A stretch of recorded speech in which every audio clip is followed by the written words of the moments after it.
મારી વાત કરું તો મને ઘણી જાતની બીમારી હતી અને મને લગભગ 40 બોટલ ચડાવેલી હતી. 6માંથી લઈને ટકાવારી પ્રોબ્લેમ હતી, પછી જે સ્કિન પ્રોબ્લેમ હતી, પછી જે મારું શરીર જોવો છો ને શરીર નહોતું, બિલકુલ કાળું પડી ગયેલું અને હું હાવ પથારી બસ એવું મારું શરીર હતું. પણ જે મારા ઘરની અંદર ન્યુટ્રિશન આવ્યું કે ન્યુટ્રીચાર્જ વુમન ટેબ્લેટ અને જે આપણે જે ફ્લોરાઇડ પાવડર સ્ટ્રોબેરી ફ્લેવર અને એ મેં ચાલુ કર્યું. લગાતાર 6 વર્ષથી હું લઉં છું અને આજે મને મોકો મળ્યો છે કે બ્લડ ડોનેશન કરવા. પહેલું એવું હતું કે મને બ્લડ ચડાવવું પડતું અને આજે હું બ્લડ દઈ શકું છું કે મારા બ્લડથી આજ કંઈકની જિંદગી જો બચી જશે ને તો હું મારી જાતને આભાર માનીશ અને મને કંઈકનું પૂન મળી જશે.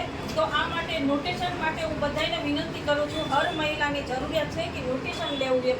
વુમન ટેબ્લેટ અને પ્રોડાઇડ પાવડર આ જો લેવાનું ચાલુ કરશો ને તો હરેક મહિલા, હરેક દીકરી બચી જશે અને બ્લડ ડોનેશન કરી શકશું. આની માટે હું ન્યુટ્રિશન આપવા બધાને વિનંતી કરું છું, લેવા માટે વિનંતી કરું છું. આની માટે મારો